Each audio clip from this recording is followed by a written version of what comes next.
Magandang tanghali, kumusta po? Narito po ulit ang update natin para sa lagay ng ating panahon ngayong tanghali po ng May 20, 2024 na kung saan sa ngayon ay apat pa rin na weather system ang nakapaligid po ngayon dito sa ating bansa. Mayroon po tayong shear line dyan sa may extreme northern Luzon, easterly sa eastern section o dyan sa silangan ng ating bansa at mayroon pa rin pong LPA sa labas ng ating area of responsibility na pinangalanan nga po na Invest 93W at kung hindi po malulusaw ang LPA na yan ay posibleng papasok sa ating area of responsibility sa darating po na Miyerkules at posible rin po na lalakas yan bilang bagyo pag nandito na sa ating PAR na siya pong mas lalong magpapalakas o hahatak sa habagat yung hangin po na nanggagaling sa baba at next week or first week of June ay posible po na ideklara na ang transition period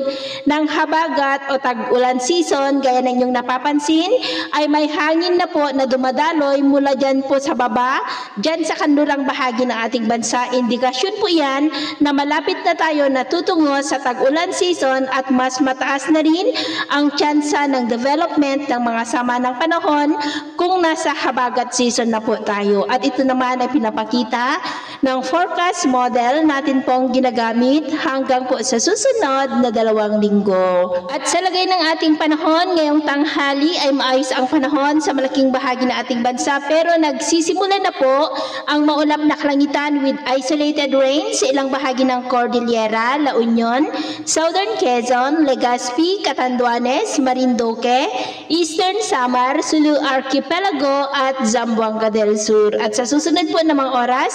ay mas maraming lugar na sa bansa ang makakaranas ng maulap na kalangitan na may mga pulong-pulong pag-ulan, pagkulog at pagkidlat lalo na po sa ilang bahagi ng Ilocos Region, Cordillera, ilang bahagi ng Cagayan Valley, ilang bahagi po ng Central Luzon, Mindoro Provinces, Bicol Region, Catarman, Eastern Samar, Sulu Archipelago, Zamboanga Peninsula, ilang bahagi ng Northern Mindanao, ilang bahagi po ng Davao at Maguindanao. Kaya kung lalabas po tayo sa ating matahanan, ugaliin po natin lagi ang magdala ng kahit anong panangga natin sa init ng araw at proteksyon na rin po sa mga biglaang buhos ng ulan. At sa atin naman pong mga baybayin,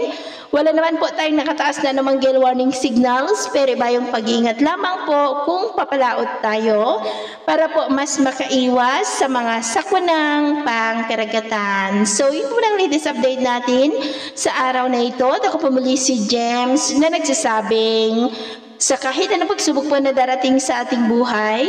huwag po tayong mawawalan ng pag-asa. Thank you and God bless!